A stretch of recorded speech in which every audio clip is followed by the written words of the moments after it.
بسم اللہ الرحمن الرحیم حسبي ربي جل الله ما في قلبي غير الله نور محمد صلى الله لا إله إلا الله حسبي ربي جل الله ما في قلبي. اعوذ باللہ من الشیطان الرجیم بسم اللہ الرحمن الرحیم سورہ یونس کی آیت نمبر 96 سے آگے بڑھیں گے۔ اللہ تعالیٰ ارشاد فرماتا ہے کہ اعوذ باللہ من الشیطان الرجیم ان الذین حقت علیہم کلمۃ ربک لا یؤمنون، بے شک وہ لوگ جن کے بارے میں تیرے رب کا فیصلہ حتمی ہو چکا، حقت یعنی کہ متحقق ہو گیا، حتمی ہو گیا، ثابت ہو گیا ان پر، کلمۃ ربک تیرے رب کی بات یعنی تیرے رب کا فیصلہ یا اس کے عذاب کا فیصلہ، تو وہ ان کے بارے میں تیرے رب کا فیصلہ حتمی ہو گیا، یقیناً وہ ایمان نہیں لائیں گے، لا یؤمنون، وہ ایمان نہیں لائیں گے۔ اگلی آیت میں یہ فرمایا وَلَوْ جَاءَتْهُمْ كُلُّ آیَةٍ حَتَّى يَرَوُا الْعَذَابَ الْأَلِيمَ، فرمایا اگرچہ ان کے پاس ہر طرح کی نشانی آ جائے، ہر قسم کی نشانی آ جائے، ہر طرح کا معجزہ آ جائے، تب بھی یہ ایمان نہیں لائیں گے، حتی یروا العذاب، یہاں تک کہ وہ عذاب کو دیکھ لیں، جب تک دردناک عذاب کو نہ چکھ لیں اس وقت تک ایمان لانے والے نہیں۔ گزشتہ آیات میں حضرت موسیٰ علیہ السلام کا واقعہ اور فرعون کے غرق ہونے کا تذکرہ کرنے کے بعد ان آیات میں اللہ تعالیٰ یہ ارشاد فرماتا ہے کہ کچھ لوگ ایسے ہیں کہ جو جتنی مرضی ان کو ہدایت دی جائے، جس قدر ان کو رہنمائی کے لیے کوشش کی جائے، وہ ایمان لانے والے نہیں ہیں۔ ان کے بارے میں ان کے رب کا فیصلہ حتمی ہو چکا ہے کہ یہ ایمان لانے والے نہیں ہیں۔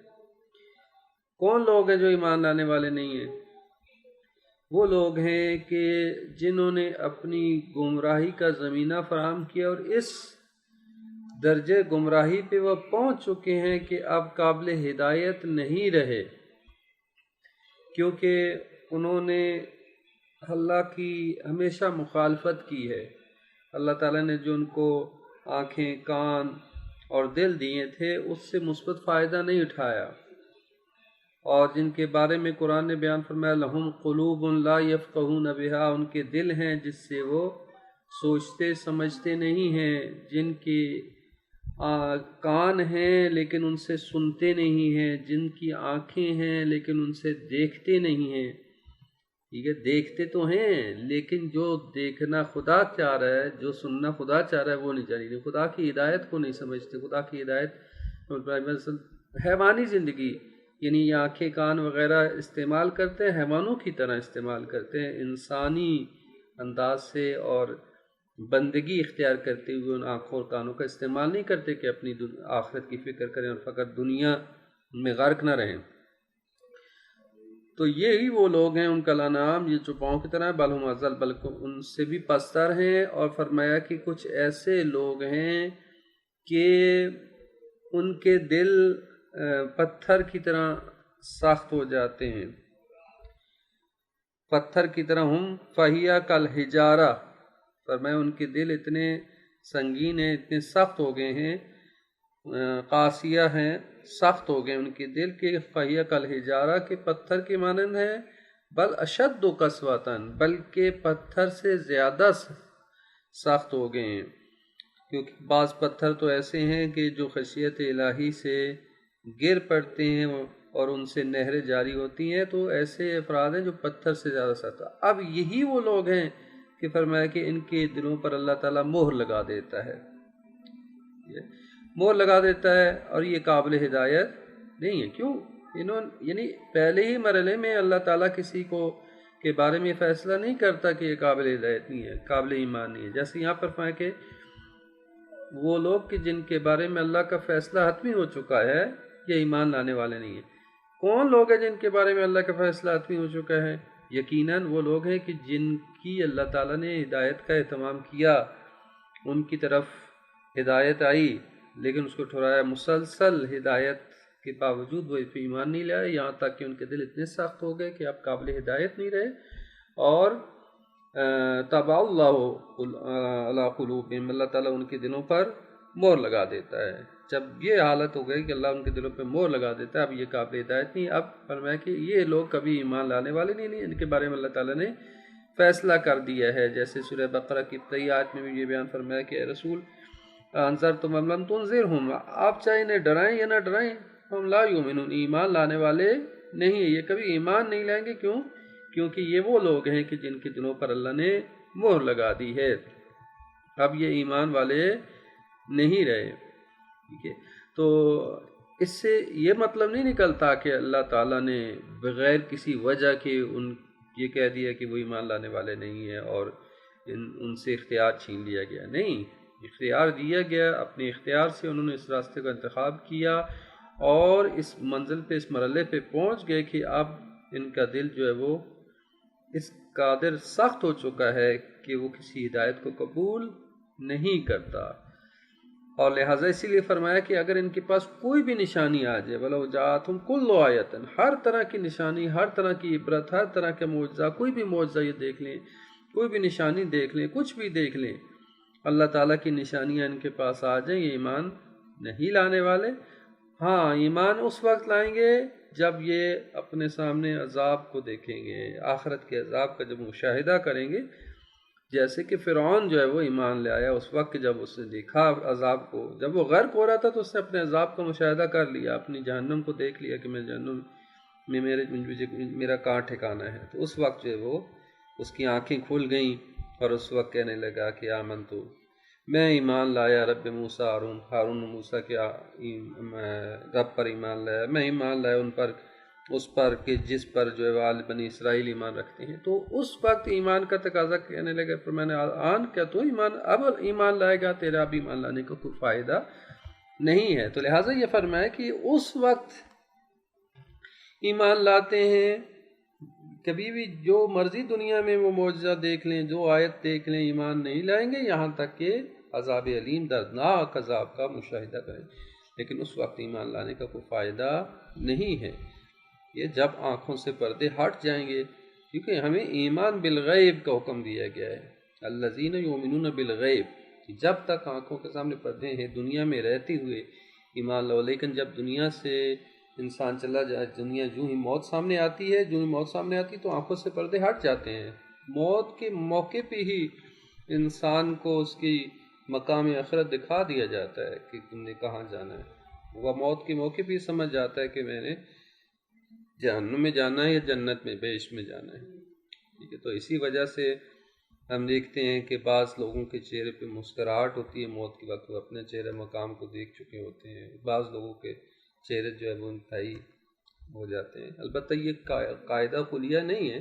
لیکن اوورآل اسی طرح سے ہے کہ انسان کے موت کے وقت اس کا مقام اخروی دکھا دیا جاتا ہے، اور چونکہ آنکھوں سے پردے ہٹ دیے جاتے ہیں اور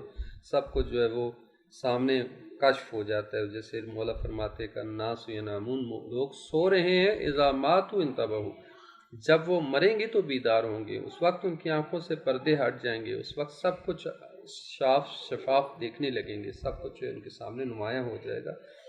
تو لہٰذا اس موقع پہ پھر ایمان لانے کا فائدہ نہیں، لہٰذا فرمایا کہ جہاں تک کہ وہ عذاب علیم، دردناک عذاب کو نہ دیکھ لیں، ایمان لانے والے نہیں ہیں۔ اگلی آیت میں ارشاد فرمایا فَلَوْلَا كَانَتْ قَرْيَةٌ آمَنَتْ فَنَفَعَهَا إِيمَانُهَا إِلَّا قَوْمَ يُونُسَ، فرمایا کہ کوئی بھی قریہ، کوئی بھی بستی ایسی نہیں کہ جس کے ایمان نے اسے فائدہ دیا ہو جو ہی عذاب آ گیا، یعنی عذاب کی علامتیں ظاہر ہونے پر اور جب عذاب قریب آ گیا ہو تو اس وقت کسی قوم کو ایمان لانا فائدہ نہیں دیتا۔ ہاں ایک موقع اس سے استثناء ہے کہ جس میں ایک قوم کو فائدہ حاصل ہوا، وہ کون سا موقع تھا؟ الا قوم یونس، سوائے یونس کی قوم۔ یہ سورت کا نام بھی اسی وجہ سے سورہ یونس ہے کہ الا قوم یونس، سوائے یونس کی، حضرت یونس کی قوم۔ حضرت یونس کی قوم جو ہے ان کو فائدہ ہوا۔ کیا فائدہ ہوا؟ لما آمنوا، جب وہ ایمان لے آئے، کشفنا عنہم عذاب الخزي فی الحیات الدنیا، ہم نے ان سے دنیا کی زندگی میں جو رسوائی کا عذاب تھا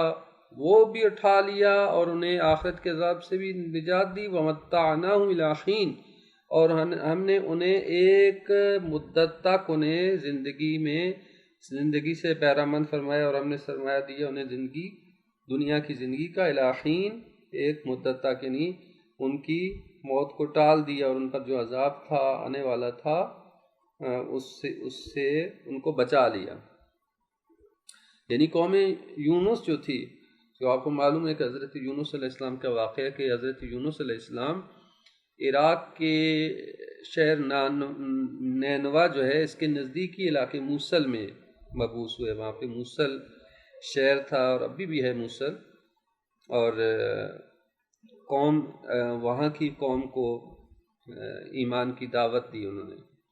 کافی وقت وہاں پہ حضرت یونس رہے اور لوگوں کو ایمان کی طرف دعوت دیتے رہے، اور لیکن یہ لوگ ایمان نہیں لائے، حضرت یونس کا مذاق اڑاتے، ایمان نہیں لاتے۔ یعنی حضرت یونس علیہ السلام مسلسل ان کو دعوت ایمان دیتے رہے لیکن ایمان نہیں لے کے آئے، اور آخر حضرت یونس علیہ السلام کی قوم نے ان کی تکذیب کی، جھٹلایا ان کو۔ تو حضرت یونس نے کہا کہ اگر تم توبہ نہیں کرو گے تو 3 دن میں تم پر عذاب نازل ہوگا، 3 دن میں تم پر عذاب نازل ہوگا، اور یہ کہہ کہ حضرت یونس علیہ السلام اس علاقے سے نکل گئے۔ جو ہم جو ہے وہ دعائے غفیلہ جو ہے 2 رکعت نماز غفیلہ جو پڑھتے ہیں، اور اس میں جو دعائے قنوت میں پڑھتے ہیں، وہ اس دعا میں بھی تذکرہ وَظَنُّونِ إِذْ ذَهَبَ مُغَاضِبًا فَظَنَّ أَن لَّن، جو حضرت یونس علیہ السلام کی وہاں پہ لقب لے کے آئے ہیں ذنون، مچھلی والا، یعنی چونکہ ان کو مچھلی نکل گئی تھی اور مچھلی کی پیٹ میں تھے، تو اس لیے اس واقعے کو اس طرح سے وہاں پہ بیان کیا نماز غفیلہ کی قنوت میں ہم پڑھتے ہیں آیت کا قصہ کہ وَظَنُّونِ إِذْ ذَهَبَ مُغَاضِبًا فَظَنَّ أَن لَّن نَّقْدِرَ عَلَيْهِ فَنَادَىٰ فِي الظُّلُمَاتِ أَن لَّا إِلَٰهَ إِلَّا أَنتَ سُبْحَانَكَ إِنِّي كُنتُ مِنَ الظَّالِمِينَ فَاسْتَجَبْنَا لَهُ وَنَجَّيْنَاهُ مِنَ الْغَمِّ وَكَذَٰلِكَ نُنجِي الْمُؤْمِنِينَ۔ تو حضرت یونس وہاں سے نکل گئے، لیکن اللہ تعالیٰ یہ جو فرما رہا ہے کہ وَظَنُّونِ إِذْ ذَهَبَ، یہ ظنون جو صاحب حوت تھے مچھلی والے، حضرت یونس وہاں سے غصے کی حالت میں، غضب کی حالت میں اپنی قوم سے نکل گئے، فَظَنَّ أَن لَّن نَّقْدِرَ عَلَيْهِ، اور انہوں نے یہ گمان کیا کہ ہم اس پر قادر نہیں ہیں۔ یعنی حضرت یونس اللہ کے فرمان کے منتظر نہیں رہے کہ اللہ تعالیٰ حکم دیتا کہ اے یونس تم نکل جاؤ، میں اس قوم پر عذاب نازل کرنے والا ہوں، منتظر نہیں رہے اور نکل گئے، تو یہ ان کا ایک ترک اولا تھا۔ جیسے گزشتہ انبیاء کی امتوں پہ عذاب آئے ہیں، مثلا حضرت لوط کی قوم پہ عذاب آیا یا دیگر تو مختلف، تو وہاں پہ ان کو حکم دیا جاتا تھا کہ اے لوط تم اور تم اپنے آل کو لے کے نکل جاؤ، اور ان کے اوپر جو ہے عذاب آئیں گے، اور لہٰذا جو ان پر عذاب آیا۔ لیکن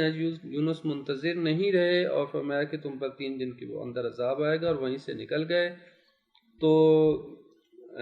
اب عذاب بھی آنا مطلب شروع ہوا۔ تیسرا لوگ جو ہے وہ منتظر ہے، دیکھتے ہیں کہ عذاب آتا ہی نہیں۔ حضرت یونس خیر نکل گئے، اور وہ ان کے ساتھ جو واقعہ پیش آیا وہ اپنی جگہ قرآن کی دوسری سورت میں دوسری آیات میں بیان ہوا ہے کہ جب گئے اور پھر مچھلی تھی وہاں پہ گئے اور ایک کشتی پہ سوار ہوئے، کشتی میں سامان زیادہ ہو گیا، بھنور میں پھنس گئی کشتی، ایک طرح سے جو ہے وہ طوفان آ گیا. اب لوگوں نے کہا کیا کریں, کہا کہ اس کشتی پہ سامان زیادہ ہے, سامان کو پھینکا جائے. پھر بھی کشتی ڈوب رہی ہے. پھر کہا کوڑا ڈالا جائے, شاید ہم میں سے کوئی گناہ گار ہے. اس طرح کوڑا ڈالا گیا, بار بار حضرت یونس کا نام آیا. بہرحال حضرت یونس کو پھینک دیا گیا سمندر کے اندر. اور پھر مچھلی بہت بڑی جو ہے وہ مچھلی نے ان کو جو ہے وہ نگل لیا. اور پھر کچھ عرصہ مچھلی کے پیٹ میں رہے, خدا کی تسبیح کرتے رہے, استغفار کرتے رہے. تو اللہ تعالیٰ نے ان کی جو ہے وہ توبہ کو قبول کیا, اور پھر جو ہے وہ مچھلی کے پیٹ سے باہر آئے. اور پھر اللہ تعالیٰ نے ان کو خاص طریقے سے جو ہے وہ ان کو بچایا. جو جلد ان کی پگھل چکی تھی, جلد ختم ہو چکی تھی, خاص قسم کا پودا اگایا, اس نے اس کے اوپر سایہ کیا, اسی سے ان کے لیے غذا فراہم کی تاکہ وہ ٹھیک ہو جائیں, اور پھر واپس آئے اپنی قوم کے پاس. تو وہ ماجرا الگ. لیکن یہ اس طرف سے جو حضرت یونس کی جو قوم ہے, جو ہی انہوں تیسرا دن آیا تو انہوں نے دیکھا سیاہ بادل آ گئے, اور اثرات اب یعنی ظاہر ہو گئے, عذاب کے آثار ظاہر ہونا شروع ہوئے. شدید تیز یعنی دھواں نما بادل, انتہائی تاریک بادل, کہ ان کو پتہ چل کہ عذاب آ رہا ہے. تو ایسے میں انہوں نے اپنے نبی کو تلاش کرنا شروع کیا. تلاش نہیں کیا, نہیں ملے حضرت یونس انہیں. تو ایک روایت یہ ہے کہ انہوں نے, ان کے ایک عالم تھا یا ایک سمجھدار انسان تھا, ان میں سے عاقل انسان تھے, انہوں نے کہا کہ ایسا کرو کہ اگر اللہ کے عذاب کو ٹالنا چاہتے اب سب نکلو صحرا کی طرف, اپنے بچوں کو لے کے آؤ, اپنے بڑوں کو لے کے آؤ, مال مویشی کو لے کے آؤ, سب کو لے کے آؤ, اور صحرا میں آ کے ننگے پاؤں ننگے سر آ کے خدا کے حضور میں گڑ گڑا کے گریا کرو, توبہ کرو, فریاد کرو, اور اللہ تعالیٰ سے فریاد کرو, خدا ہم تیری حضور میں معافی مانگتے ہیں, اور اس طرح سے ایمان قبول کرو, شاید تمہاری عذاب یہ ٹل جائے. اور انہوں نے ایسا کیا, پوری قوم آ گئے مال مویشی سمیت, بچوں سمیت, اور آ کے صحرا میں آ کے انہوں نے فریاد کی, استغفار کی, توبہ کی, خدایا تیرے ہم سے غلطی ہو گئی, تو ہمیں معاف فرما. تو اللہ نے ان کے ایمان کو قبول کیا, ان کی توبہ کو قبول کیا, اور عذاب کے جو بادل آئے تھے وہ عذاب ٹل گیا. پھر اس طرح سے ان کو عذاب سے نجات ملی, اور پھر حضرت یونس بھی اسی طرح سے واپس اپنی قوم میں آئے, اور آ کے انہوں نے ہدایت دوبارہ دینی شروع کی, اور کافی عرصہ یہ دوبارہ اپنی قوم میں رہے, اور لوگ جو ہے وہ ایمان لے آئے. تو یہاں یہ فرمایا کہ اللہ تعالیٰ کسی بستی سے جب عذاب آ جاتا ہے تو ٹالتا نہیں ہے, لیکن حضرت یونس کی قوم جو ہے اس میں سے اللہ نے عذاب کو ٹالا, اور اس کی وجہ یہ بھی تھی کہ انہیں وہ اس چیز کو درک کر دے گئے تھے, اور عذاب آنے کے آثار جو ہی نمایاں ہوئے تو فوراً انہوں نے توبہ کر دی. اور ایک طرف سے حضرت یونس نے بھی ترک اولا کیا تھا کہ اللہ کے حکم سے پہلے ہی وہاں سے نکل آئے تھے, اور انتظار نہیں کیا تھا اللہ تعالیٰ کے حکم کا. اور یہاں پہ حضرت یونس کی قوم جو ہے عذاب سے بچ جاتی ہے, اور واپس جو ہے وہ سب ایمان لے آتے ہیں. لیکن فرمایا کہ یہ اس قاعدے سے استثناء ہے, جو ہی اللہ تعالیٰ کا حکم آ جاتا ہے اب تو اللہ تعالیٰ کی طرف سے پھر عذاب نہیں ٹلتا. یہ حضرت یونس کی قوم کے لیے ایک واقعہ پیش آیا کہ ان کے لیے عذاب ٹل گیا ہے, اور ورنہ جب جو ہی اللہ تعالیٰ کی طرف سے حکم حتمی ہو جاتا ہے تو پھر عذاب نہیں ٹلتا, اور عذاب آ کے رہتا ہے. پھر اگلی آیت میں یہ ارشاد فرمایا کہ وَلَوْ شَاءَ رَبُّكَ لَآمَنَ مَنْ فِي الْأَرْضِ كُلُّهُمْ جَمِيعًا. فرمایا کہ اگر تیرا رب چاہتا تو زمین میں جو کوئی بھی ہے سب کا سب ایمان لے آتے. وَلَوْ شَاءَ رَبُّكَ اگر تیرا رب چاہتا, لَآمَنَ حتماً ایمان لے آتے, من فی الارض جو بھی زمین میں ہے سب کے سب, کلہم جمیعاً سب کے سب ایمان لے آتے, کوئی انکار نہ کرتا. لیکن فرمایا افانت تکرہ الناس, تو کیا آپ لوگوں کو ایمان لانے پر مجبور کر سکتے ہیں, حتی یکونوا مومنین, یہاں تک کہ وہ مومن ہو جائیں, یعنی کیا آپ لوگوں کو مجبور کر سکتے ہیں کہ یہاں تک کہ وہ ایمان لے آئیں, یعنی ان کے اوپر سختی کریں اور ان پر جبر کریں کہ وہ ایمان لے آئیں. یعنی یہاں یہ بیان فرمایا کہ اللہ تعالیٰ کی قدرت اور اللہ تعالیٰ کے اختیار سے باہر نہیں ہے. ٹھیک, اگر اللہ چاہتا تو سارے کے سارے لوگ مومن ہو جاتے, ایمان لے آتے, جس طرح فرشتے اللہ تعالیٰ کے حکم کی خلاف ورزی نہیں کرتے. یعنی اللہ تعالیٰ چاہتا کہ سب کو مومن کر دیتا زبردستی, ٹھیک ہے, لیکن اس میں کوئی اختیار نہیں رہتا,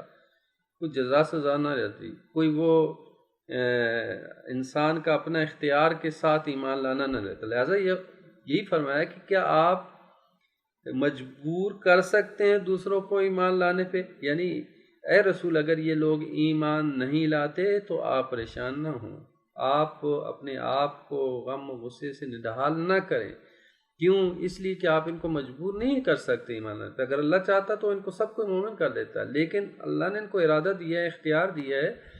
اور ارادے اور اختیار کی بنیاد پہ اللہ نے فیصلہ کرنا ہے کہ کون اپنے ارادے اور کون اپنے اختیار کے ساتھ ایمان لاتا ہے، تاکہ اسی کے مطابق اس کو مرتبہ دیا جائے، اسی کے مطابق اس جزا اور سزا کا انتظام کیا جائے۔ لہٰذا یہ اختیار دیا اللہ تعالیٰ نے، ورنہ اگر اختیار اللہ تعالیٰ سلب کر لیتا تو کوئی مجال تھی اللہ کے حضور میں کوئی نافرمانی کرتا، کوئی انکار کرتا، کوئی مخالفت کرتا، کسی کی مجال تھی؟ نہیں تھی۔ ٹھیک ہے، اللہ نے جو انسان کو ایک محدود اختیار دیا ہے، اور اس اختیار کو وہ سمجھتا ہے کہ میں بڑا جو ہے وہ جو مرضی کر لوں، میں فضاؤں پہ کمندے ڈالوں، میں یہ کر لوں وہ کر لوں، اور انسان اپنی حدود سے باہر نکل گیا ہے، خدا تعالیٰ کی حدود میں دخالت کرنے کی کوشش کر رہا ہے۔ حالانکہ انسان کو ایک محدود اختیار دیا گیا ہے، اس محدود اختیار میں اس کو کہا گیا کہ تم یا میری ربوبیت اور میری الوہیت اور میری معبود ہونے کا قبول کرو۔ ٹھیک ہے، یہ دو راستے، انا ہدینا السبیل اما شاکر و اما کفورا، تم شاکر بنو یا ناشکر کفران نعمت کرو۔ لیکن انسان اس چیز کو بھول گیا اور اس نے ناشکری کا راستہ اختیار کر لیا۔ اور یہاں پر میں کہ اگر اللہ چاہتا تو سب مومن ہو جاتے، لیکن اللہ جبر اور زبردستی نہیں کرتا، اللہ چیز پر سختی نہیں کرتا۔ اب ہم جو مسلمانوں کے اندر کچھ گروہ ایسے ہیں جو جبر کے قائل ہیں، کچھ ایسے ہیں جو تفویض کے قائل ہیں۔ تفویض جو ہے نا، تفویض کا مطلب یہ ہے کہ جبر کا پہلے مطلب یہ، جبر کا مطلب یہ ہے کہ اللہ تعالیٰ نے انسان کو کوئی اختیار نہیں دیا، سب کچھ اللہ کے کنٹرول میں ہے، اور حتیٰ انسان اگر منہ میں نوالا بھی ڈالتا ہے تو اپنے اختیار سے نہیں ڈالتا۔ ٹھیک ہے، اور یہ عقیدہ جبر اصل بنی امیہ کی طرف سے کھڑا گیا ہے اپنے بہت سارے کاموں کی توجیہ کے لیے۔ جو ظالم جابر حکمران تھے، اپنے کاموں کی توجیہ کے لیے انہوں نے عقیدہ جبر کو گڑھا، اور حتیٰ یزید کے کام کو بھی انہوں نے توجیہ کی کہ یزید نے اگر امام حسین کو قتل کیا تو اپنی مرضی سے نہیں کیا، یہ تو اللہ نے کروایا، نعوذ باللہ من ذالک۔ اور جیسے کہا کہ عمار یاسر جو ہے وہ قتل ہوئے تو اللہ جو ہے وہ نبی نے کروایا، نبی لے کے نہ آتے۔ ٹھیک ہے، وہاں پہ فیہ باغیہ کی توجیہ کرنے کے لیے۔ ٹھیک ہے، اور پھر نسبت دی اللہ کی طرف کہ اللہ تعالیٰ کرواتا ہے سب کام، تو لہٰذا وہ اپنے کاموں کی توجیہ کے لیے انہوں نے عقیدہ جبر کو جو ہے وہ کریٹ کیا گیا۔ دوسری طرف سے ایک دوسرا نظریہ تھا وہ جو ہے وہ تفویض کا، اور وہ کہنے لگے کہ نہیں، اللہ تعالیٰ نے انسان کو مکمل اختیار دے دیا ہے، کچھ بھی اللہ کے ہاتھ میں نہیں۔ اللہ تعالیٰ نے انسان کو خلق کیا اور اس کو فری ہینڈ دے دیا، اب جو مرضی کرتا رہے۔ لیکن امامیہ نظریہ یہ تھا کہ امام جعفر صادق علیہ السلام نے فرمایا لا جبر ولا تفویض والامر بین الامرین، فرمایا نہ جبر درست ہے نہ تفویض درست ہے، بلکہ معاملہ امر بین الامرین ہے، یعنی نہ جبر صحیح ہے نہ تفویض، بلکہ دو چیزوں کے درمیان ہے۔ نہ انسان مکمل طور پر آزاد ہے، نہ مکمل جو ہے وہ مجبور ہے، بلکہ ایک جہت سے اللہ تعالیٰ نے انسان کو یہ آزادی اور اختیار دی ہے کہ دو راستوں میں سے ایک راستے کا انتخاب کرے۔ یہ اس حد تک اللہ تعالیٰ نے انسان کو آزادی دی ہے، لیکن مکمل آزاد نہیں کہ جو مرضی کرتا رہے، اللہ تعالیٰ کی قدرت اور اللہ تعالیٰ کے اختیار سے باہر نکل جائے، نہیں ہو سکتا۔ ٹھیک ہے، یعنی انسان کو ایک خاص لمٹ تک آزادی دی ہے اللہ نے، بس اس دائرے۔ مثال کے طور پر ہم جو ہے وہ ایم سی کیوز آپ دیکھتے ہیں، ایم سی کیوز میں آپ کو دو آپشن دیے جاتے ہیں، یا یہ۔ اب وہ کہے کہ جو ایم سی کیوز حل کرنے والا کہے کہ میں مکمل آزاد ہوں، اس کو آزادی اسی پیٹرن کے اندر موجود ہے کہ یہ انتخاب کرو، یہ انتخاب کرو۔ تو اللہ تعالیٰ نے اس کائنات کا جو نقشہ، ایک نظم بنایا ہے، ایک سسٹم بنایا ہے، اس سسٹم کے اندر انسان کو آپشن دیے ہیں، دو آپشن ہیں۔ ٹھیک ہے، انا ہدینا السبیل اما شاکر و اما کفورا۔ ٹھیک ہے، ایم سی کیوز ہے، یہ اس کا انتخاب کرو، یعنی انسان کو یہ آپشن دیا ہے، دو میں سے ایک کو چوائس کرنا ہے، اور وہ سمجھنے لگا کہ میں بالکل آزاد ہوں، بالکل خود مختار ہوں، جو مرضی کرتا رہوں۔ ٹھیک ہے، تو یہ معاملہ ہے حقیقت میں، نہ مکمل آزاد ہے نہ مکمل جو ہے وہ ٹھیک ہے۔ انسان کو اس حد تک کہ اپنے عمل کے اعتبار سے وہ آزاد ہے، یعنی اس کو عمل میں خود مختار بنایا کہ تاکہ اپنے سوچ، اپنے ارادے، اپنی فکر سے عمل کر سکے، عقیدہ اختیار کرے اور اپنے اس سوچ اور فکر کے مطابق عمل کر سکے. ٹھیک ہے، تو اس کی مثال اس طرح سے بھی دی جا سکتی ہے کہ جیسے ایک الیکٹرک ٹرین ہوتی ہے، تو الیکٹرک ٹرین جو ہے جو الیکٹریسٹی سے چل رہی ہے، تو اس کا جو ڈرائیور ہے وہ ڈرائیور بھی اس کا کنٹرول ہے اس کے پاس، وہ اس کو بریک لگا سکتا ہے، اس کی سپیڈ تیز کر سکتا ہے، آہستہ کر سکتا ہے، کسی سٹاپ پہ روک سکتا ہے، تو ڈرائیور کے پاس ایک کنٹرول ہے. لیکن ایک کنٹرول اوور آل اس ٹرین کا اس کے پاس ہے جو کہ پیچھے بیٹھا ہوا ہے، جو اس الیکٹریسٹی کو کنٹرول کر رہا ہے. صحیح ہے، جو وہ چاہے تو اس کی الیکٹریسٹی کو کاٹ دے، اس کی بجلی کو کاٹ دے اور وہ ٹرین چلنے کی قابل نہ رہے. یعنی وہ اس کی طرف سے وہ الیکٹریسٹی آ رہی ہے تو وہ چل رہی ہے ٹرین، وگرنہ اگر جہیں رکے گی تو وہ رک جائے گی. تو یہی مثال انسان کی بھی ہے. انسان جب اپنے وجود کا ڈرائیور ہے، اپنی مرضی سے اس کو کہیں روک سکتا ہے، کہیں چلا سکتا ہے، کہیں آہستہ چل سکتا ہے، تیز چل سکتا ہے. یہ ایک ڈرائیور کی طرح ہمیں اختیار دیا گیا ہے اپنے وجود پر، لیکن مکمل طور پر اختیار اسی خدا کے ہاتھ میں ہے. جہاں چاہے، جس وقت چاہے، ہم اس کے قبضہ قدرت میں ہیں اور اس کی قبضہ قدرت اس کے اختیار سے باہر نہیں ہے. یعنی اس طرح کا انسان کے پاس اختیار ہے. تو اس کو کہا جاتا ہے امر بین الامرین، یہ دو امور کے درمیان نہ جبر ہے نہ اختیار، مکمل آزادی ہے، بلکہ درمیان ہے. اور انسان اپنے عمل اور اپنے ارادے میں خود مختار ہے اور اسی بنیاد پہ وہ اپنے سوچ اور فکر کے مطابق فیصلہ کرتا ہے. یہی وجہ انسان کی جزا اور سزا بھی اسی بنیاد پہ ہے. پھر اگلی آیت میں یہ ارشاد فرمایا وما کان لنفس ان تؤمن الا باذن اللہ، اور نہیں ہے کسی نفس کو حق حاصل کہ وہ ایمان لے مگر اللہ کی اذن کے بغیر. وَيَجْعَلُ الرِّجْسَ عَلَى الَّذِينَ لَا يَعْقِلُونَ، اور اللہ تعالیٰ جو ہے وہ رجس اور پلیدی کو قرار دیتا ہے ان لوگوں پر کہ جو عقل نہیں رکھتے. یہ بھی اسی طرح سے جو میں نے وضاحت دے دی، تو یہاں پہ بھی یہی ہے کہ کسی کو اللہ جب تک نہ چاہے کوئی ایمان نہیں لا سکتا، یعنی اللہ کے اذن کے بغیر. اللہ کا اذن کیا ہے؟ یعنی اللہ کی مشیت ہے. اللہ تعالیٰ نے یہ مشیت مقرر کی ہے، اللہ تعالیٰ نے نظام رکھا ہے، اللہ تعالیٰ نے یہ سسٹم رکھا ہے، اور اللہ نے چاہا یہ ہے کہ لوگ ایمان لے کے آئیں. اب لوگ ایمان نہیں لاتے، ٹھیک ہے، تو یہ اللہ تعالیٰ نے ایک انسان کو ارادہ اور اختیار دے دیا کہ اپنے ارادے اور اختیار کے ساتھ ایمان لے کے آئیں. ٹھیک ہے، تو لیکن یہ مشیت پروردگار کے ضمن میں ہے. تو جیسے میں نے دے دیا، پس ایک طرف سے نامکمل یعنی یہاں پہ یہ بیان کرنا مقصود ہے کہ انسان مکمل طور پر کھلی چھوٹ بھی اس کو نہیں دے دی گئی کہ بالکل آزاد ہے اور کوئی انسان اللہ تعالیٰ کی دسترس میں نہیں ہے، اور نہ ہی بالکل ہی آزادی ہے اور نہ ہی وہ جبر ہے اس کے اوپر. بلکہ اور پھر یہ وضاحت کر دی کہ ایمان کیوں نہیں لاتے. ایمان نہ لانے کی وجہ یہ ہے کہ وہ عقل سے کام نہیں لیتے، اور جس کی وجہ سے جب وہ عقل سے کام نہیں لیتے غفلت میں پڑ جاتے ہیں اور اللہ تعالیٰ کی ربوبیت کا انکار کر دیتے ہیں، اللہ تعالیٰ کی معبود ہونے کا اور الوہیت کا انکار کر دیتے ہیں، تو پھر وہ کیا ہے، ان کے دلوں میں رجس آ جاتا ہے، پلیدی آ جاتی ہے. جب رجس آ جاتا ہے تو پھر وہ کبھی بھی ایمان نہیں لے کے آئیں گے، تو بدکرداری اور کی طرف وہ چلے جائیں گے اور وہ ایمان نہیں لے کے آئیں گے. تو یعنی یہ بات بالکل واضح ہے. ٹھیک ہے، کہ اس حوالے سے ایک روایت بھی ہے امام باقر علیہ السلام سے روایت ہے، الرجس ہوا شک،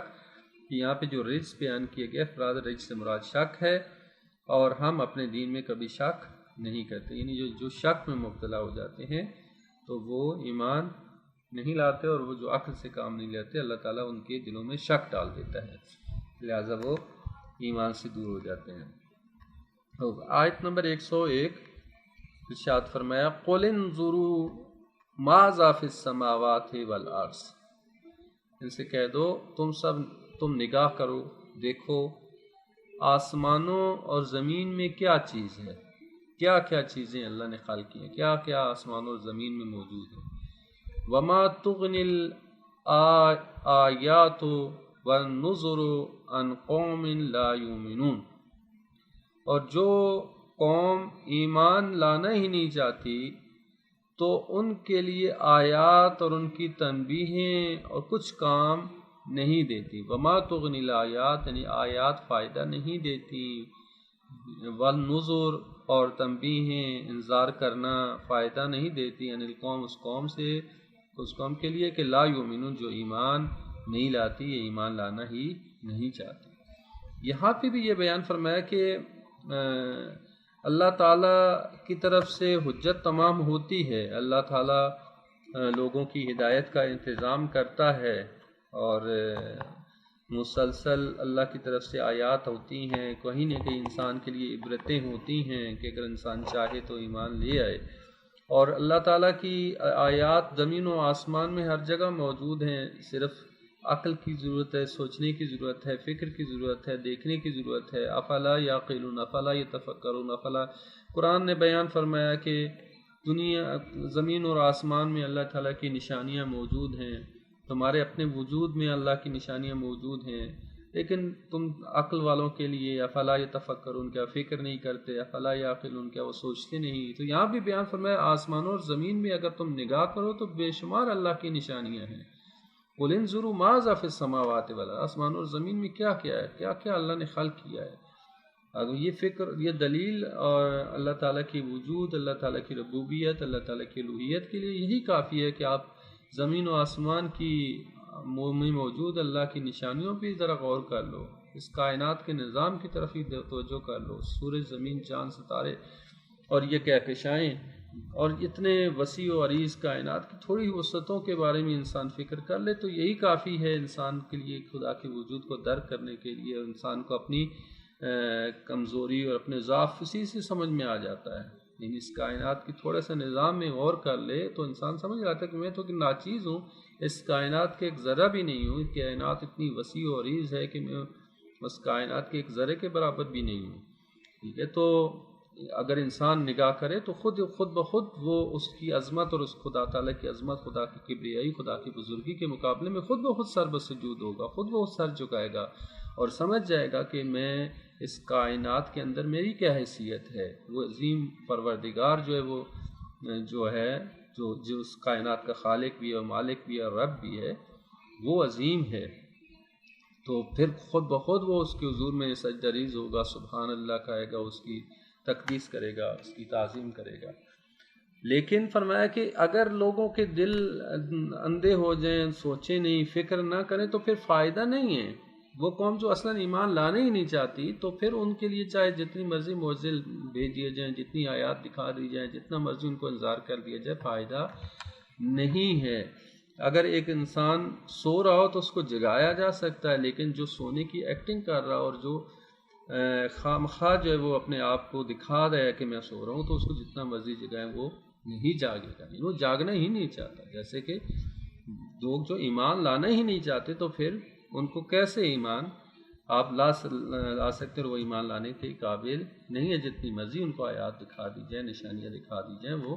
ایمان نہیں لاتے۔ بعض لوگ ایسے ہیں۔ پھر اگلی آیات میں ارشاد فرمایا، آیت نمبر 102، فَلْيَنْتَظِرُونَ إِلَّا مِثْلَ أَيَّامِ الَّذِينَ خَلَوْا مِنْ قَبْلِهِمْ، پس کیا وہ منتظر ہیں، انتظار میں ہیں، فَهَلْ يَنْتَظِرُونَ، کیا اب یہ لوگ کس چیز کے انتظار میں ہیں، إِلَّا مِثْلَ أَيَّامٍ، کیا اس طرح کے، سوائے اس طرح کے ایام کے، کہ الَّذِينَ خَلَوْا مِنْ قَبْلِهِمْ، کہ ان لوگوں کی طرح کے جو ان سے پہلے گزر چکے ہیں۔ یعنی آیا یہ منتظر ہیں اس طرح کے حالات کے جو ان سے پہلے لوگوں کے اوپر آئے اور انہوں نے عذاب کا مزہ چکھا، یہ منتظر رہے یہاں تک کہ ان کے سامنے عذاب آ گیا اور عذاب میں مبتلا ہو گئے، کیا اسی چیز کے منتظر ہیں؟ قل، پس کہہ دو، ان سے کہہ دو، فانتظروا، پس انتظار کرو، انی معکم من المنتظرین، میں بھی تمہارے ساتھ انتظار کرنے والوں میں سے ہوں۔ یعنی یہ جب اتنی آیات اللہ تعالیٰ کی طرف سے آ جائیں، اتنی نشانیاں آ جائیں، اللہ کی طرف سے حجت تمام ہو جائیں، تو پھر آپ کس چیز کے منتظر ہو؟ لوگ جو ہے وہ حضرت رسول خدا صلی اللہ علیہ وسلم کو انذار کرتے تھے، تبلیغ کرتے تھے، ان کو کہتے تھے ایمان لے کے آؤ، تو یا گزشتہ انبیاء کے ساتھ بھی یہی ہوتا رہا، تو یہ کہتے تھے کہ یہ تو آپ عذاب کا وعدہ دیتے ہیں کہ اللہ کا عذاب آنے والا ہے، تو وہ کہاں ہے عذاب؟ ذرا دکھا دیں ہم اللہ کا عذاب کہاں پہ ہے۔ تو اللہ تعالیٰ یہ فرما رہا ہے کہ بس یہ انتظار میں اس چیز کے کہ ان کے پاس عذاب آ جائے،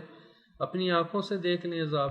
اور جب اللہ کی طرف سے عذاب آ جائے اور آنکھوں سامنے دیکھ لیں تو پھر اس وقت عذاب ٹلنے والا نہیں ہے، ٹھیک ہے؟ جیسے پہلے بیان فرمایا کہ کسی قوم کے اوپر جب عذاب آیا تو نہیں ٹلا سوائے یونس کی قوم کے، وہ ایک اس ماجرے سے استثناء ہے کہ ان کو عذاب کی نشانیاں آئیں اور اللہ تعالیٰ نے ان کو معاف کر دیا، لیکن جب بھی کسی قوم پر عذاب ہے، عذاب جب سامنے آ گیا تو پھر ٹلنے والا نہیں ہے۔ تو اس وقت کیا وہ منتظر ہیں اس چیز کے کہ اس طرح کے حالات ان کے لیے پیش آئیں جس طرح سے ان سے پہلے لوگوں پر پیش آئے کہ جو ان سے پہلے گزر چکے ہیں؟ اگر وہ اسی چیز کے انتظار میں ہیں، یعنی اللہ کے عذاب کے انتظار میں بیٹھے ہیں، تو ان سے کہو تم بھی منتظر ہو، میں بھی منتظری میں سے ہوں، یعنی عذاب تو پھر آئے گا اگر تم اللہ تعالیٰ کی پر ایمان نہیں لاتے اور میری بات کو قبول نہیں کرتے اور تصدیق نہیں کرتے۔ پھر فرمایا ثم ننجی رسلنا، پھر اللہ کی طرف سے جب عذاب آتا ہے تو ہم اپنے رسولوں کو نجات دے دیتے ہیں، والذین آمنوا، اور وہ لوگ جو ایمان لائے، کذالک، اسی طرح ان کو بھی،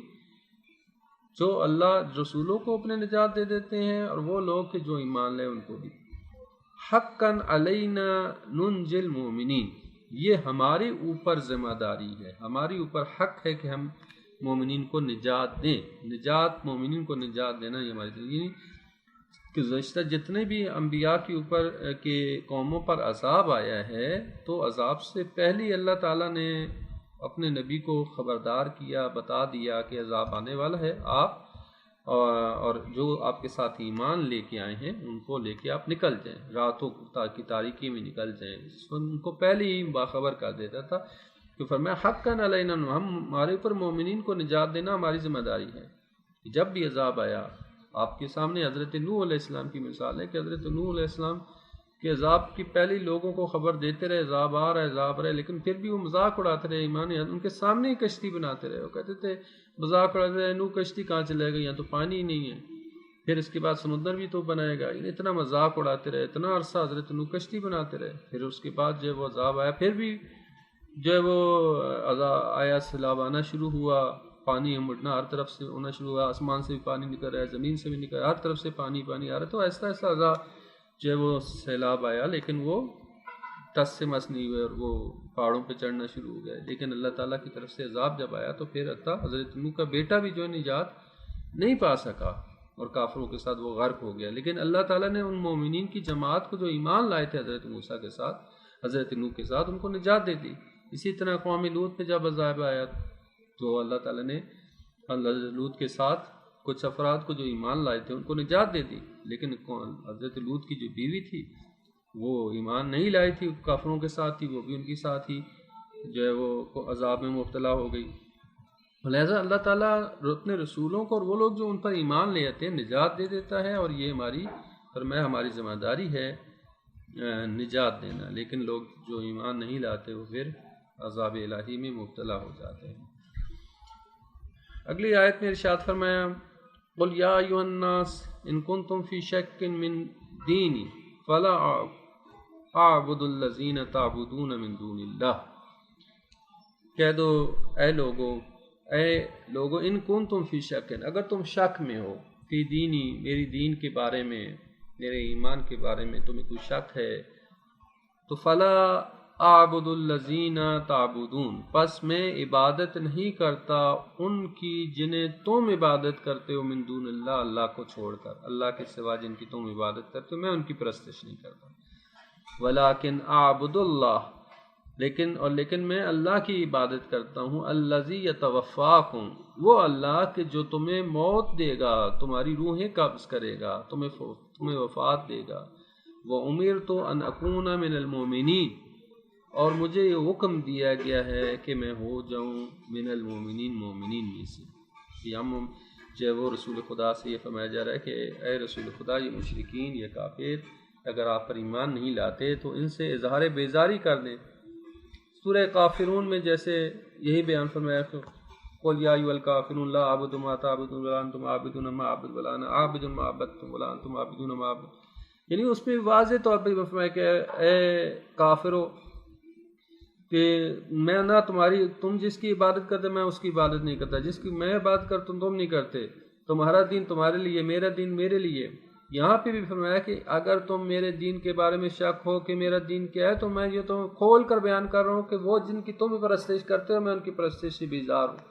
میں ان کی پرستش نہیں کرتا کہ جنہیں تم اللہ کے سوا پرستش کرتے ہو، اللہ کو چھوڑ کر تم ان کی عبادت کرتے ہو، بلکہ میں اس کی عبادت کرتا ہوں کہ جو تمہیں موت دے گا۔ اب یہاں پہ متوجہ کرنا چاہ رہا ہے کہ تم جن کی پرستش کرو ان کی موت و حیات ان کے اختیار میں نہیں ہے کہ جن کی تم عبادت کرتے ہو، میں تو اس کی عبادت کرتا ہوں، اس خدا کی کہ جو تمہاری روحوں کو بھی قبض کرے گا، تمہیں جس کے سامنے تم نے جواب دہ ہونا ہے، تمہاری موت آنی ہے، تمہاری یعنی وہ موت ایسی حقیقت ہے کہ جس کا کافر بھی انکار نہیں کر سکتے تھے۔ لہذا فرمایا کہ موت کا تو انکار نہیں کر سکتے کیونکہ ان کے سامنے ان کے آبا و اجداد وفات پا چکے تھے، ٹھیک ہے، تو لہٰذا اس چیز کا تو انکار نہیں کر سکتے تھے کہ نہیں کہہ سکتے تھے ہم نہیں مریں گے۔ تو لہٰذا یہ فرمایا کہ میں اس اللہ کی عبادت کرتا ہوں، الذی یتوفاکم، جو تمہیں موت دے گا، ٹھیک ہے، یعنی کم از کم ان کو سوچنے پہ مجبور کیا کہ وہ کون اللہ ہے کہ جو ہمیں موت دے گا، ٹھیک ہے۔ بس یہ جو جن کی ہم عبادت کرتے ہیں یہ ہمیں موت نہیں دے سکتے، نہ ہمیں زندگی دے سکتے نہ موت دے سکتے ہیں، موت تو دینے والا کوئی اور ہے، تو پھر کیوں نہ ہم اسی کی عبادت کریں کہ موت کے بعد کیا ہونے والا ہے ہمارے ساتھ ہمیں نہیں معلوم، لیکن یہ رسول تو بتا رہا ہے تمہارے ساتھ موت کے بعد کیا ہونے والا ہے۔ اگر تم اس کی عبادت نہیں کرو گے، اس کی پرستش نہیں کرو گے، اس کی بات نہیں مانو گے، تو تمہارے لیے موت کے بعد کتنا بڑا عذاب ہے، عذاب علیم ہے، دردناک عذاب ہے۔ تو لہٰذا متوجہ کیا کہ تمہاری روح کو قبض کرنے والی ذات وہ اللہ ہی ہے جس کی میں عبادت کرتا ہوں، اور اگر تم عذاب الہی سے بچنا چاہتے ہو، اپنی آخرت کی فکر کرنا چاہتے ہو، تو اسی اللہ کی عبادت کرو اور ان بتوں کی پرستش چھوڑ دو۔ اور واضح طور پر بیان دے دیا کہ میں تمہارے ان بتوں سے، تمہارے ان معبودوں سے بیزار ہوں۔ اگلی آیت میں ارشاد فرمایا وَإِنْ أَقِمْ وَجْهَكَ لِلدِّينِ حَنِيفًا فَلَا تَكُونَنَّ مِنَ الْمُشْرِكِينَ، اور یہ کہہ دو، یعنی اسی گزشتہ قوم کا ادامہ ہے، اور یہ کہ اقم وجهك للدین حنیفا، اور یہ کہ آپ یکسوئی کے ساتھ اپنا رخ دین کی طرف ثابت قدم رکھیں، للدین دین کی طرف، حنیفا حق پرست دین کی طرف جو ہے وہ اپنے چہرہ رخ کو کر لیں، فلا تکونن من المشرکین، اور ہرگز مشرکین میں سے نہ ہونا، یعنی دین کو مکمل طور پر اس کے تمام لوازمات کے ساتھ قبول کرنا، نہ ایسا نہ ہو کہ دین کے ایک حصے پر ایمان رکھیں ہم اور ایک حصے پر ایمان نہ رکھیں، یہ نہیں ہوتا، ٹھیک ہے، یعنی ہم میں سے اکثر جو ہے وہ ہمارا دین، جیسے قرآن بھی بیان فرماتا ہے کہ تم جو لوگ جو ایمان رکھتے ہو نا، ان میں سے اکثر جو ہے وہ کا جو ایمان ہے وہ شرک آلود ہے، شرک آلود ہے، ہم سب اکثریت کا ایمان جو شرک آلود ہے۔ کیوں؟ اس کی وجہ یہ ہے کہ ہم کامل ایمان کے ساتھ دین کو مکمل طور پر ہم نے تمام زندگی کے تمام مراحل میں اور زندگی کے تمام حصوں میں دین کو مکمل طور پر ہم نے نہیں لیا، ہم ایک حد تک کسی معاملے میں دیندار ہیں تو ایک معاملے میں دیندار نہیں ہیں۔ تو قرآن بیان فرماتا ہے وَادْخُلُوا فِي السِّلْمِ كَافَةً، سلم میں مکمل طور پر داخل، یعنی اسلام اگر قبول کرتے ہو تو اسلام میں مکمل طور پر داخل ہو جاؤ۔ ہم جو ہے وہ جیسے قرآن بیان فرماتا ہے کہ کچھ لوگ ایسے ہیں نؤمن ببعض ونکفر ببعض، بعض کو قبول ایمان رکھتے ہیں اور بعض کو انکار کرتے ہیں، یعنی دین کو یکسوئی کے ساتھ، دین کو تمام اکمال کے ساتھ لینے کا حکم دیا جا رہا ہے۔ وَأَقِمْ وَجْهَكَ لِلدِّينِ حَنِيفًا، دین کو طرف مکمل جو اپنا رخ دین کی طرف کر لو، یعنی یکسوئی کے ساتھ دین کو قبول کرنا، یہ حکم ہے، یکسوئی کے ساتھ دین کو قبول کرنا، یعنی تمہارے تمام معاملات، تمہاری تمام زندگی دین الہی کے تابع ہو، حکم الہی کے تابع ہو، اور ایسا نہیں ہے تو اس کا مطلب ہے کہ مکمل طور پر دین میں داخل نہیں ہوئے، کہ لہٰذا ہمارے معاملات، ہماری زندگیاں، ہماری شادی بیاہ، ہمارے دیگر بہت سارے امور، ہماری تجارت، ہمارے بہت سارے معاملات جو ہیں، گھریلو معاملات اور دیگر مسائل، ان میں دین کس حد تک ہے، کتنے پرسنٹ ہم اس دین پر عمل کرتے ہیں؟ فقط ہم نے نماز روزے تک دین کو محدود کیا ہوا ہے، یا اپنی پوری زندگی میں دین کو اپلائی کرتے ہیں؟ اگر نہیں ہے تو اس کا مطلب ہے کہ ہم دین کو ایک حصے پہ عمل کر رہے ہیں، ایک حصے کو ہم نے چھوڑ دیا، مکمل دین میں داخل نہیں ہوئے۔ قرآن یہ بیان فرمایا واقم وجہک للدین حنیفا، مکمل یکسوئی کے ساتھ دین کو قبول کرو، یعنی اپنا پورا رخ جو ہے وہ تمام رخ دین کی طرف موڑ لو۔ ہم نے دین کی طرف آدھا رخ لیا ہے، یا دین کا آدھا چہرہ ہم نے لیا ہے، یا دین کی طرف ہم نے ایک حصہ دین کی طرف، یعنی آدھا چہرہ دین کی طرف کیا ہے لیکن آدھا چہرہ دین کی طرف نہیں کیا، یعنی مکمل دین سے مکمل اعراض کیا، پیٹھ پھیری ہے، اور نہ ہی مکمل دین کی طرف رخ کیا ہے، ٹھیک ہے،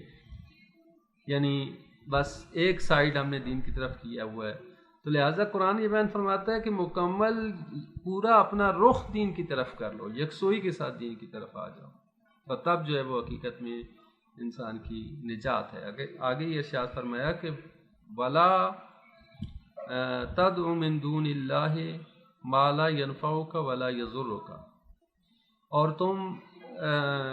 نہ پکارو اللہ کو چھوڑ کر ان چیزوں کی یا ان لوگوں کو کہ جو، یا ان معبودوں کو کہ ما لا ينفعُكَ، جو نہ آپ کو فائدہ دیتے، ولا يضرُّكَ، اور نہ آپ کو نقصان پہنچا سکتے ہیں۔ فَإِن فَعَلْتَ، بس اگر آپ ایسا کریں، فَإِنَّكَ إِذًا مِنَ الظَّالِمِينَ، تو بے شک آپ ظالموں میں سے ہو جائیں گے۔ اگرچہ یہاں پہ خطاب میں یہ کہا جا رہا ہے کہ یعنی مخاطب رسول خدا ہیں، لیکن یقیناً رسول خدا کے ذریعے سے پیغام تمام لوگوں اور انسانیت کو پہنچایا جا رہا ہے، نہ یہ کہ نعوذ باللہ رسول خدا شرک کرنے لگیں، یا نعوذ باللہ رسول خدا جو ہے وہ خدا تعالیٰ کے علاوہ کسی کی پرستی کریں، نہیں، یہ جو فرمایا جا رہا ہے فَلَا تَدْعُ مِن دُونِ، اللہ کے سوا کسی، تمام مومنین کو یہ حکم دیا جا رہا ہے کہ اللہ کے سوا کسی کی پرستش نہ کرنا، اللہ کو سوا کسی کو نہ تو وہ تمہیں فائدہ دے سکتے ہیں نہ نقصان دے سکتے ہیں، خدا کے سوا کسی سے امیدیں نہ وابستہ کرنا۔ پر اگر آپ نے ایسا کیا ہے تو آپ ظالمین میں سے ہو جائیں گے۔ لہذا یہ مومنین کے لیے خطاب ہے، اور مومنین کو حکم دیا جا رہا ہے کہ اللہ کے ساتھ، اللہ کے دین کو قبول کرو یکسوئی کے ساتھ، اللہ تعالیٰ کی عبادت کرو یکسوئی کے ساتھ، اللہ تعالیٰ کی الوہیت، اللہ کی ربوبیت کے قائل ہو، خدا کے ساتھ کسی کو شریک نہ ٹھہرائیں، اور جو ہے وہ اللہ تعالیٰ کے حضور میں سر جھکائیں۔ آگے ارشاد فرمائے وَإِن يَمْسَسْكَ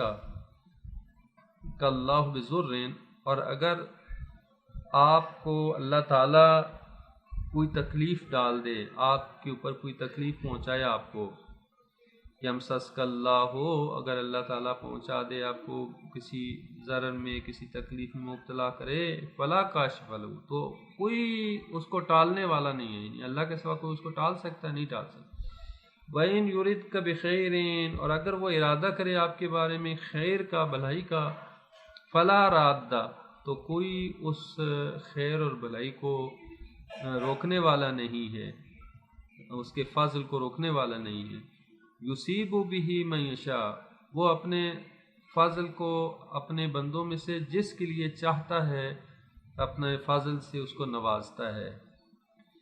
اور وہو الغفور الرحیم، وہ بہت بخشنے والا نہایت رحم کرنے والا ہے۔ یعنی اگر آپ کو کسی تکلیف میں وہ ڈال دے تو بھی اس کے سوا کوئی اس کو تکلیف کو ٹالنے والا نہیں ہے، اور اگر کسی خیر کا بھلائی کرنا چاہے آپ سے تو بھی فضل کو روکنے والا کوئی نہیں، اور وہ اپنے یعنی یہ حقیقت توحید کو بیان کیا جا رہا ہے، یعنی کاملاً خدا سے ہی امید رکھی جائے انسان، اور توکل کی حدود کو بیان کیا جا رہا ہے کہ یعنی سب کی سب خیر اللہ کے پاس ہے، سب کی سب بھلائی اللہ کے پاس ہے، اللہ سے توکل رکھو۔ اگر اللہ تعالیٰ تمہیں خیر پہنچانا چاہے گا تو کوئی دنیا کی طاقت اس کو روک نہیں سکتی، اس کے فضل کو، وہ تمہیں خیر پہنچائے گا، اور اگر اللہ تعالیٰ تمہیں کسی تکلیف میں ڈالنا چاہے تب بھی کوئی روک نہیں سکتا اور اس تکلیف کو دور نہیں کر سکتا۔ یعنی اللہ تعالیٰ کو اس کائنات کے اندر وہی ذات ہے کہ جو تمام کی تمام قدرت اسی کے ہاتھ میں ہے، ٹھیک ہے، تمام کی تمام دنیا کی طاقت، قدرت جو اسی کے ہاتھ میں ہے، یہ عقیدہ ذہن میں ہونا چاہیے کہ وہ علی کل شیء قدیر ہے، ہر چیز پر قادر ہے۔ یہ قدرت اور اختیار مکمل اسی کے اختیار میں ہے، لہٰذا اللہ تعالیٰ کی اوپر ایمان انسان کا پختہ ہونے کی ضرورت ہے۔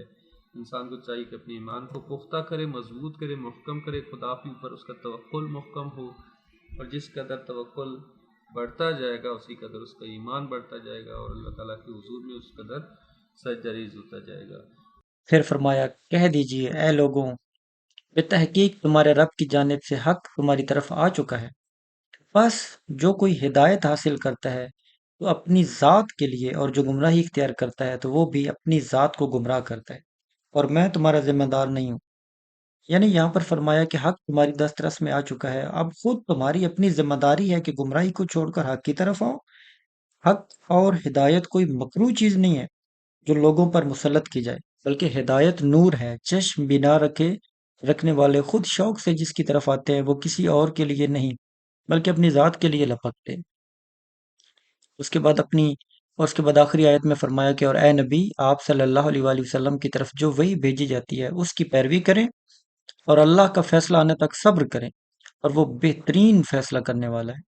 یعنی کسی کا اعتنا کیے بغیر صرف وحی کی پیروی کرو، اور اللہ کی طرف سے جو رہنمائی آتی رہے گی اس پر عمل کرتے جاؤ، ساتھ اس راہ میں پیش آنے والی مشکلات کا مقابلہ صبر سے کرو۔